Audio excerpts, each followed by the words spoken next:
ಸ್ನೇಹಿತರೆ, ಚೀನಾದಲ್ಲಿ ಪ್ರತಿ ವರ್ಷ 2,000 ಟನ್ ಕಿತ್ತಾಳೆ ಹಣ್ಣನ್ನ ಕಸಕ್ಕೆ ಬಿಸಾಕ್ತಾರೆ. ಯಾಕೆ ಗೊತ್ತಾ? ಯಾಕಂತಂದ್ರೆ ಕಿತ್ತಾಳೆ ಹಣ್ಣಿಗಿಂತ ಅದರ ಸಿಪ್ಪೆಗೆ ಬೆಲೆ ಜಾಸ್ತಿ ಇದೆ. ಪ್ರತಿ ವರ್ಷ ಕಿತ್ತಾಳೆ ಇಳುವರಿ ಬಂದ ತಕ್ಷಣ ಹಣ್ಣಿನಿಂದ ಸಿಪ್ಪೆಯನ್ನ ಬೇರ್ಪಡಿಸಿಕೊಂಡು ಅದನ್ನ ಒಣಗಿಸಿ ಸ್ಟೋರ್ ಮಾಡಿ ಇಟ್ಕೊಳ್ತಾರೆ. ಯಾಕಂತಂದ್ರೆ ಇದರಲ್ಲಿ ತುಂಬಾ ಆರೋಗ್ಯಕರ ಅಂಶ ಇದೆ. ಸ್ಕಿನ್ ಆಗಿರ್ಬೋದು, ಹಾರ್ಟ್ಗೆ ಇದು ಸಿಕ್ಕಾಪಟ್ಟೆ ಒಳ್ಳೇದು.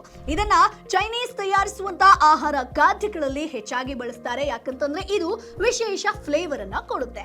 ಎಷ್ಟು ದಿನ ನೀವು ಒಣಗಿಸ್ತಿರೋ, ಎಷ್ಟು ಜಾಸ್ತಿ ಹಳೆಯದಾಗುತ್ತೋ ಅಷ್ಟು ಬೆಲೆ ಜಾಸ್ತಿ ಆಗ್ತಾ ಬರುತ್ತೆ.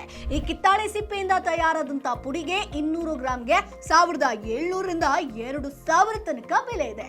ಸೊ ಹೆಲ್ತ್ ಕಾನ್ಶಿಯಸ್ ಇರೋರು, ಡಯಟ್ ಮಾಡೋರು ಇದರಿಂದ ಟೀ ಮಾಡಿ ಕೂಡ ಕುಡಿತಾರೆ. ಪರ್ಫ್ಯೂಮ್ ಆಗಿರ್ಬೋದು, ಮೆಡಿಸಿನ್ ಆಗಿರ್ಬೋದು, ಈಕೋ ಫ್ರೆಂಡ್ಲಿ ಕ್ಲೀನಿಂಗ್ ಪ್ರಾಡಕ್ಟ್ ಗಳಿಗೆ ಇದನ್ನ ಹೆಚ್ಚಾಗಿ ಬಳಸ್ತಾರೆ.